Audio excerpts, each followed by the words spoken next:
Hey everyone, welcome to another episode of the Good Neighbor Podcast. I am your host, Doug Drohan, and owner of the Bergen Neighbors Media Group. Today we are joined by Jeff Perchuck. Jeff is the owner and managing partner of AFC Urgent Care, based out of Haledon, New Jersey, but you've got other locations. Welcome to the show.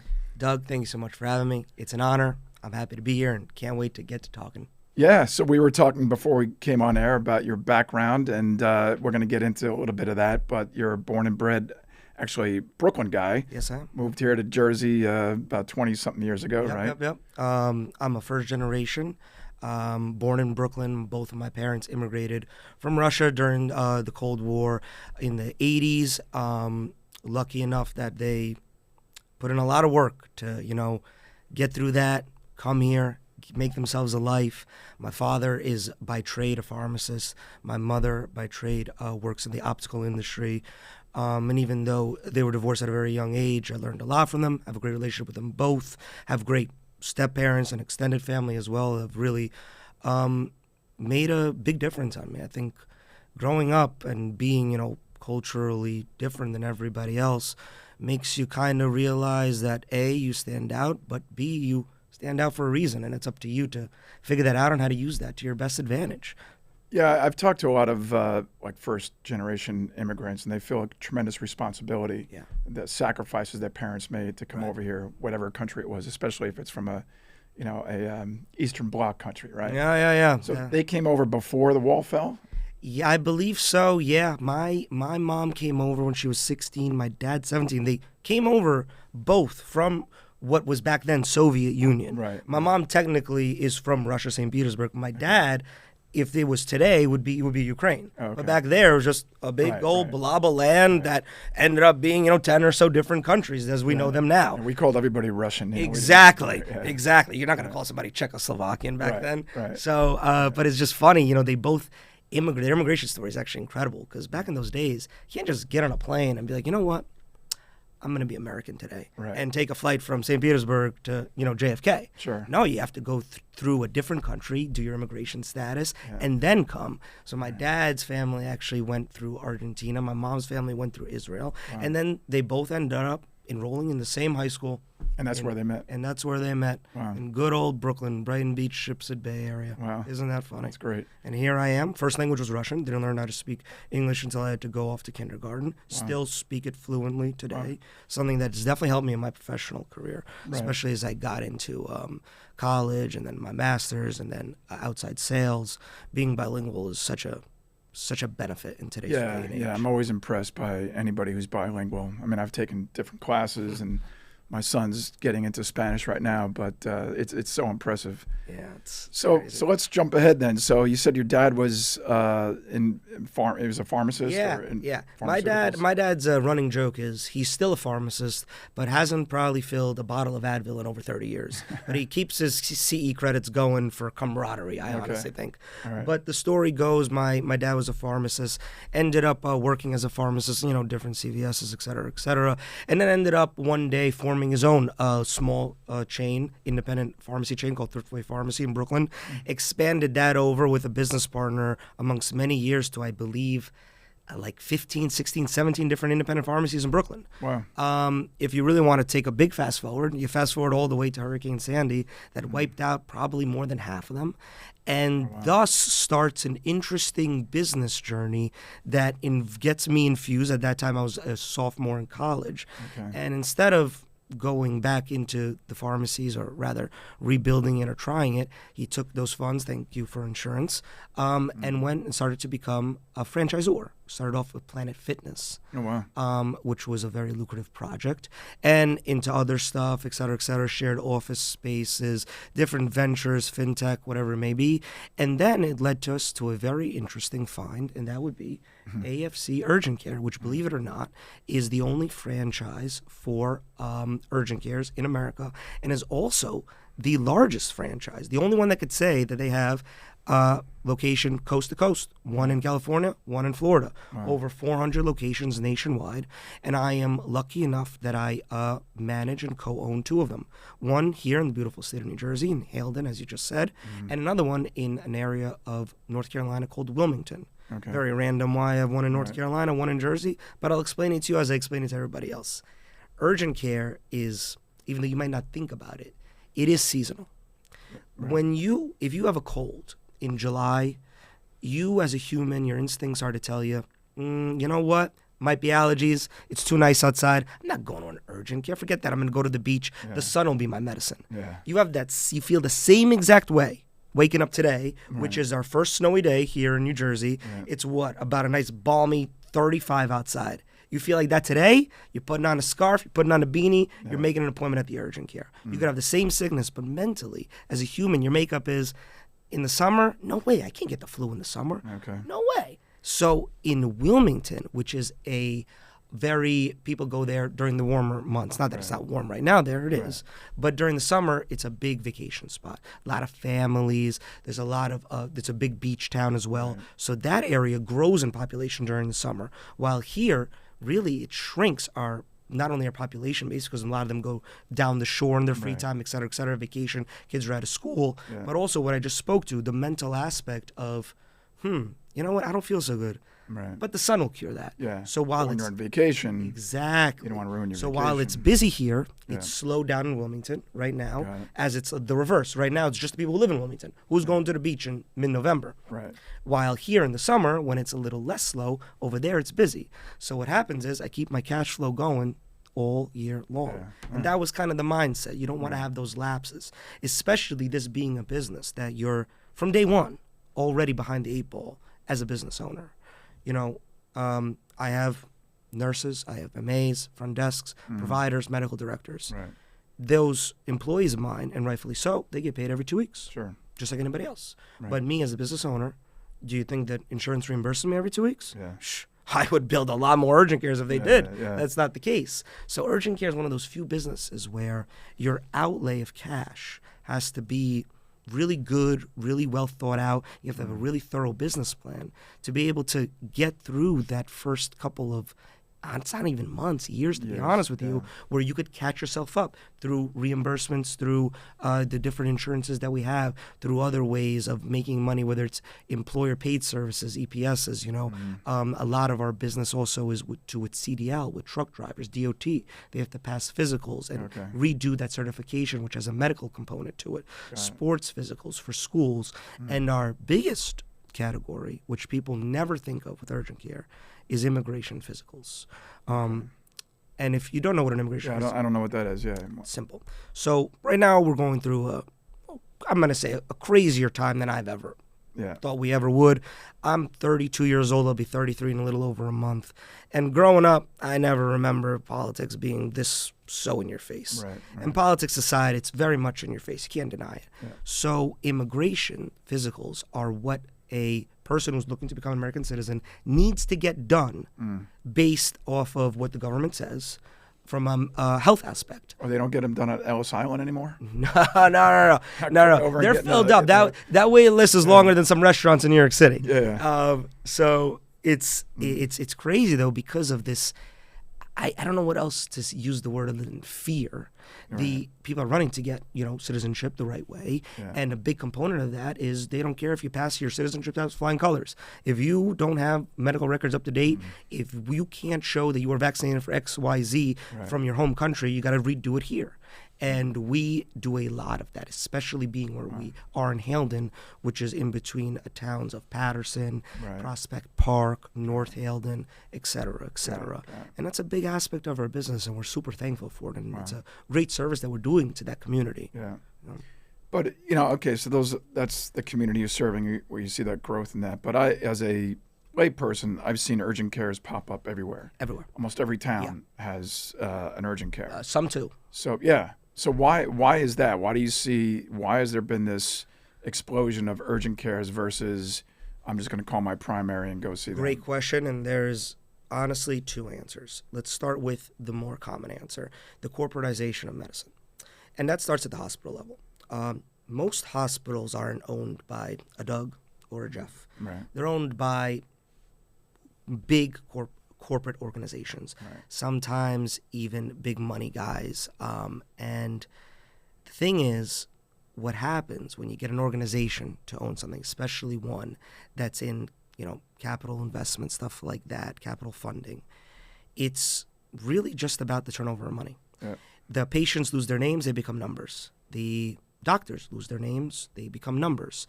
And everything just becomes, how do we make everything more efficient so we can make more money, have less waste, right? That's what VCs do.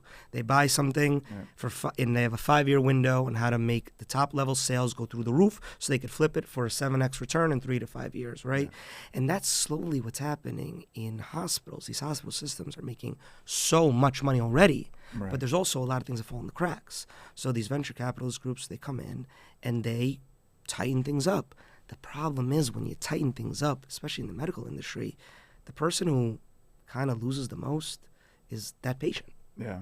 And what's happening is providers, nurses, et cetera, emergency rooms are getting overfilled. The wait times are growing because because whoever is making that schedule, who's being told to make that schedule by whoever, is the board of directors of this hospital system, is telling them, you don't need 5 doctors on a Tuesday at 1 o'clock. That's crazy. You could make it with 3.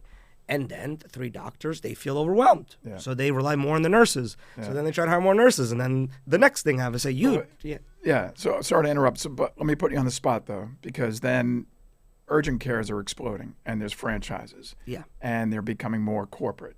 So what's to stop urgent care from becoming same kind of experience for patients? First of all, an urgent care will never have even close to wait time that a hospital does. I have, in my town, the normal wait time for the ER is about 6 hours. Oh, at Hackensack Palisade? Yeah. And I just can't imagine sitting in a hospital room for 6 hours with something that I'm juggling the idea of, can my doctor just handle this? Right. Listen, if you have a catastrophic injury, if you, God forbid, get shot, anything crazy, you break limbs, you got to go to the hospital. You got to go to the emergency room. Right. But there are a bunch of things that fall in the category of you don't really have to go to the ER. Yeah. There's a flip side of that, too, because let me tell you, we have a patient at least every day that comes in for something that I just look at and I'm like, how are you not running to the emergency room? Really? Like, how did you think we can repair this for you? I've had stab victims come in, and it's like, guys, like, you're bleeding out. Like, you need to go. Yeah. But people are scared of the emergency room for multiple reasons. The wait time, the corporatization of it. And really, why I got into urgent care is the neighborhood feel of it. I started off by telling you that my dad was successful in starting an independent chain of pharmacies. And the independents fight with the CVS's, the Walgreens, the Rite Aids of the world, right? You're not a number to them. You're Doug. We know you. You live in the neighborhood. The pharmacist lives in the neighborhood. He's there to make your life easier, not harder. Right. And that was my first couple of jobs ever, was working the register at his pharmacies. Actually, my first ever job, I'll never forget it. I thought I was working the register. I walked in and the manager handed me a bottle of Windex and a paper towel roll and said, you're going to learn where every single product is in this store, and I don't care if it takes you a week. And then you're just going to clean shelves until you know. So I cleaned shelves, tested me, showed me where the Advil is, showed me where the rub test is, showed me where that is. Yeah. And then I finally got to work the register. Okay. That's a crazy story. Right. It was Brooklyn. I was about 16 years old. Okay. And this is before Brooklyn is what we know it now as a very gentrified, wonderful area. This was in an area of Brooklyn, downtown Brooklyn, right by the Brooklyn Museum on Eastern Parkway. And I'll never forget it. Dead of July, 16-year-old kid. Guy walks in, trench coat. I don't think anything of it. I'm just doing my thing, counting the lotto drawer over here, register over here. Right. Look up, gun right in my face. Will never forget that ever in my life. Gave him all the money, thank God. It was all good. Yeah. My mom was not happy. But yet, I still got to go back to work. And I had a hell of a story for all my friends back in high school. There you go. I tell that story all the time. Yeah. But I have a Howard Beach story. Everybody's got a Howard Beach story. I got chased out of Howard Beach once.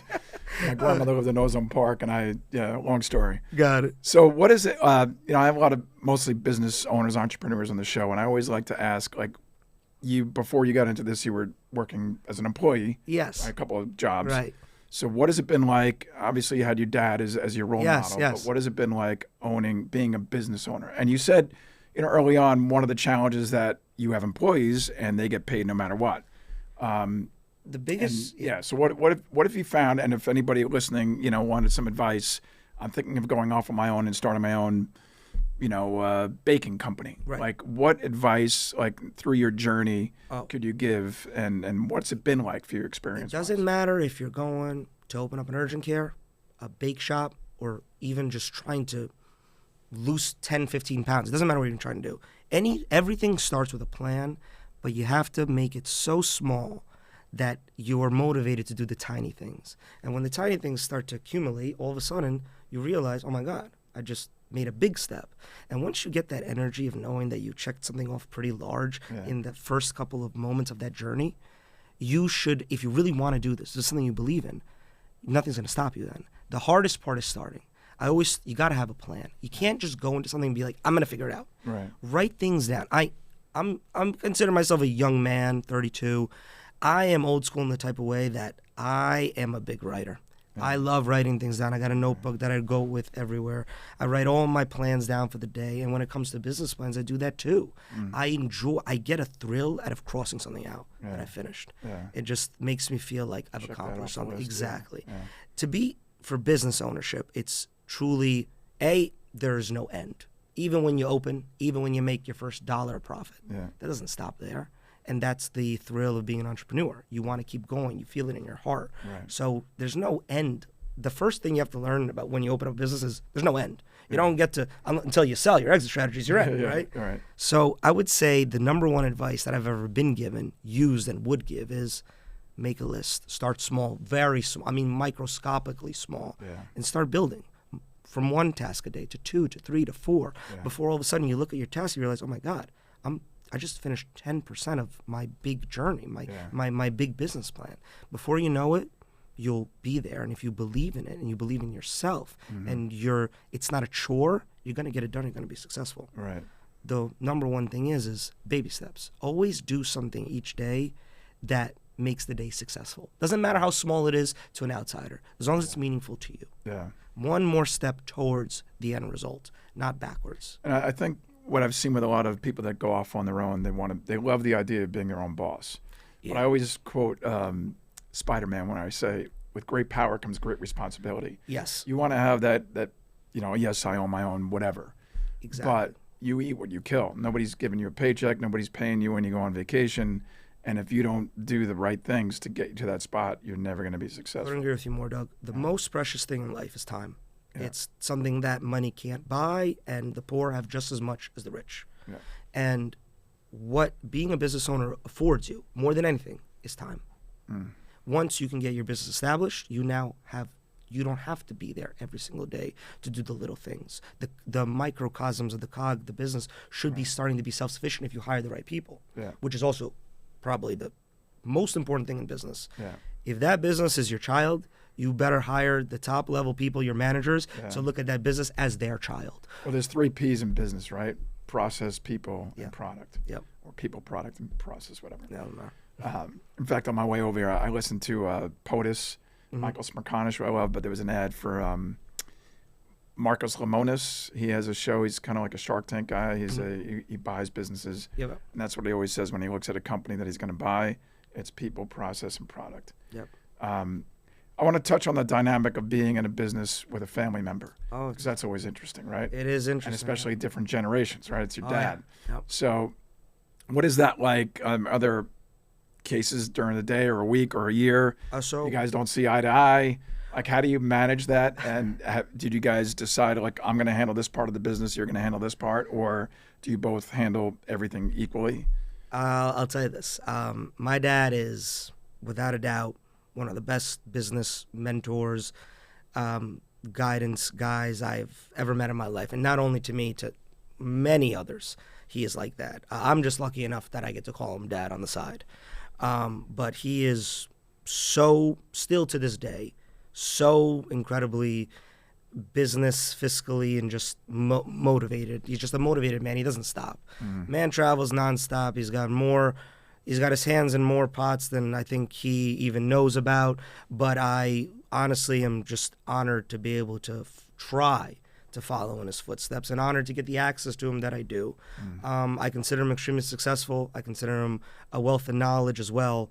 But we butt heads. And I think, and he won't admit it, it's because we are so alike, and I'm starting to really act like him, that he's starting to get angry at himself because he's like, this freaking kid is just like me. I want to choke him. So it's like he's talking to a mirror. Right. And that's why I think we butt heads on some things. But most days, and we talk every day, if not multiple times a day, we see eye to eye. He lets me handle the day-to-day. I pretty much do everything. If there's something I have a question on that's big, he gets involved and gives me his advice. But the biggest compliment I tell him to his face is he will let me make my own mistakes because he knows that eventually I'll figure it out and I'll do it right. And I think that's super important. Not to micromanage, especially your son. That's how I think you can get into a tricky situation. We have a fantastic business relationship, fantastic family relationship. Love my dad, and I'm nothing but grateful that I get to also call him a business partner and a mentor. So let's talk about the experience of I'm in the Haledon area. I'm a potential patient. So where are you guys located? And now, my personal experiences with urgent care in the last 5 years have been COVID. Right. Oh, yeah. I might have COVID. Let me go in for a test. And that's donezo. Yeah. I mean, we have our own home kits now, but 5 years ago it was like, okay, what are we going to do? And urgent care was big on that, and we've been there. I mean, a few times a year, me or my wife or my son are going to urgent care. But so, what's the experience like? With American Family Care, if I've got another one 2 towns away. Why you guys? Like, what's the experience going to be like when I first call? Do I have to make an appointment? Do I just walk through the door? Yes to all. Okay. You can walk in the door as a walk-in. You can make an appointment online, afcurgentcare.com/Haledon. And people do both of those things. And I struggle to say the word appointment because really all it is you're just reserving a time slot to come in that a walk-in cannot have. Okay. We don't value an appointment over a walk-in. Whoever is at that desk at that time is who's being seen, unless there's a rush back, an emergency, what we would call a level 5 in the urgent care. Something that, an elderly person with high blood pressure that's, lack of oxygen, that's a rush back, and everybody understands that. A level 5 where we have to call 911, an ambulance for somebody because we don't like what we're seeing in the back. Their EKG is reading not right. Their blood pressure's through the roof, heart rate's through the roof, and we got to get them to a facility that can better take care of their needs, stuff like that. But on your normal day-to-day things, obviously everybody, COVID, urgent cares are like tied together. Yeah. But I'll be honest with you, Doug. This is the first, and we're in deep cold and cough and cold season right now, not flu season yet. We are, what is it, it's November 11th. Happy Veterans Day, everybody. Oh, yeah. Happy Veterans Day. Thank you for your service. But it's shifting. COVID is now, with most of the demographic being looked at as just a flu. And we've always had the flu. Mm-hmm. Yeah. So people are coming less and less for COVID.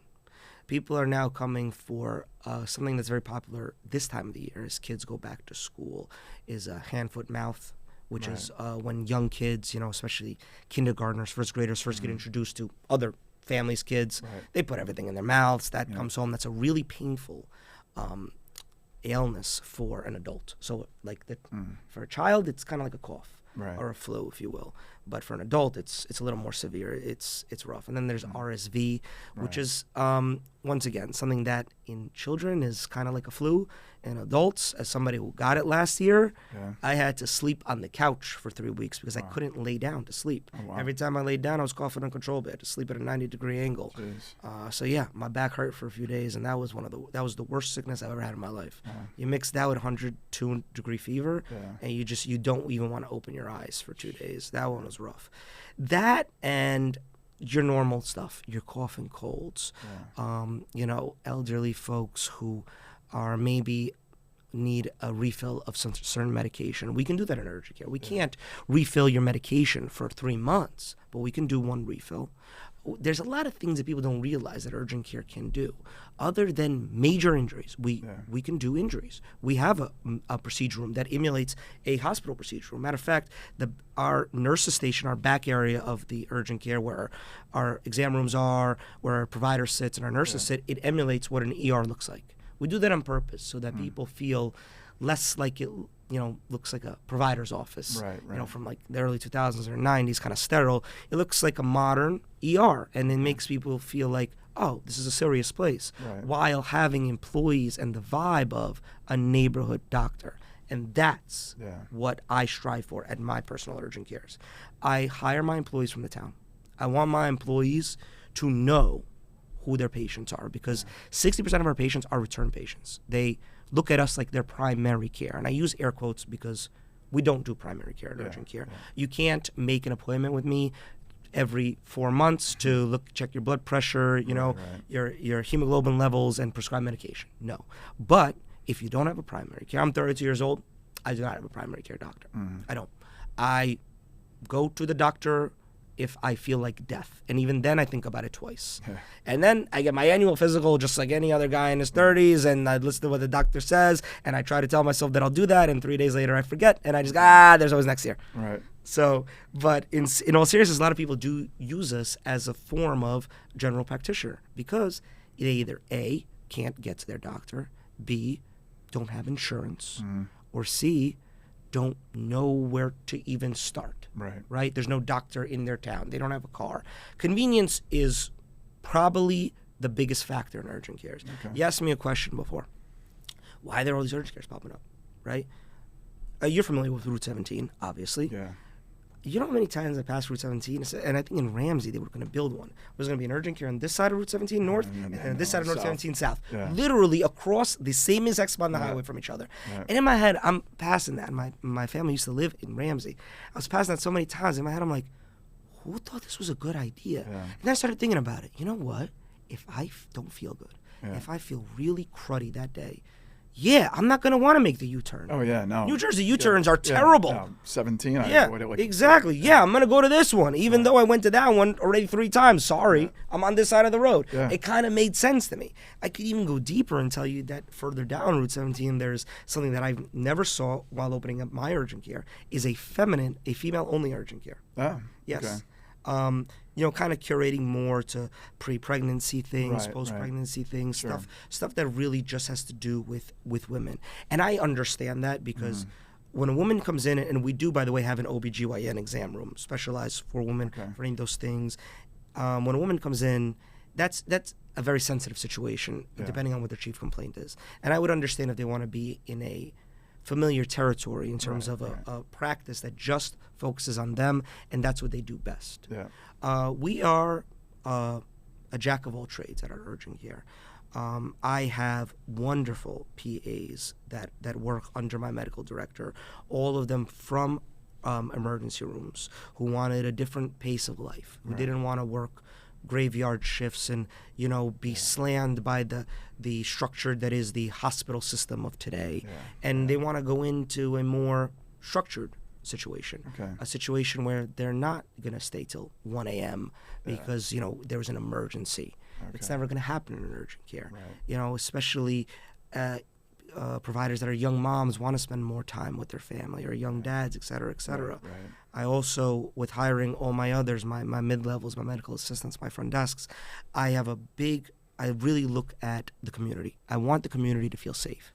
And I'd be an idiot if I didn't realize that where my urgent care is, I'm in a 75% Hispanic neighborhood. So I need to cater to my people. And that's what I do. One of my big things is to make sure that I hire people from the neighborhood that can speak Spanish, so that when people come in, the last thing you ever want, you don't feel good. You're never coming to an urgent care when you're having a good day. Never. There's no ever. Not even if you feel great, because you're probably in there for a drug test. You're never walking into an urgent care because you're having the best day ever. And the last thing you want to do when you're not having a good day, you're already sick, you're ready to take time off of work, or take your kid to the urgent care, so you have to take, whatever, is have a language barrier and not be able to explain to the person whose job it is to make you feel better what's wrong with you. And that goes all the way back to my first job working at the independent pharmacies. And you realize the difference between an independent and their care for every patient versus a corporate system. A hospital, a corporate pharmacy, like a CVS, a Rite Aid, those chains, those big block chains. I think that's what separates most businesses when it comes down to, when I talk to a lot of people, but even as the experience as a consumer, those companies that make you feel they don't have to make you feel special, but just make you feel heard. Seen They're and the heard. ones. They're the ones that are in the long run will succeed because it's not about the bottom line; it's about people. Yep. But I'm gonna have to leave us at that. This was an amazing talk. We could probably talk for another hour. But let's just go like the address of where people in Haledon would Absolutely. find you and Yes. your website and Yes. phone number and Absolutely. Well, we're located at 1 West Haledon Avenue in Haledon, New Jersey. It used to be Big Jim's Pizzeria for about 30 years. We're right off of William Patterson University campus. Okay. So the running joke for the first year was, are you kidding me, right? I can't get a slice of my flu shot?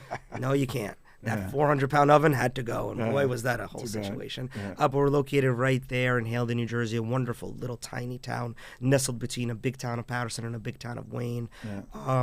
We are open Monday through Friday, 8 a.m. to 7 p.m., Saturday and Sunday, 8 a.m. to 4 p.m. We're open pretty much every single day of the year other than major holidays, because I do believe that my staff should also get a break and spend some time at home with their family. yeah.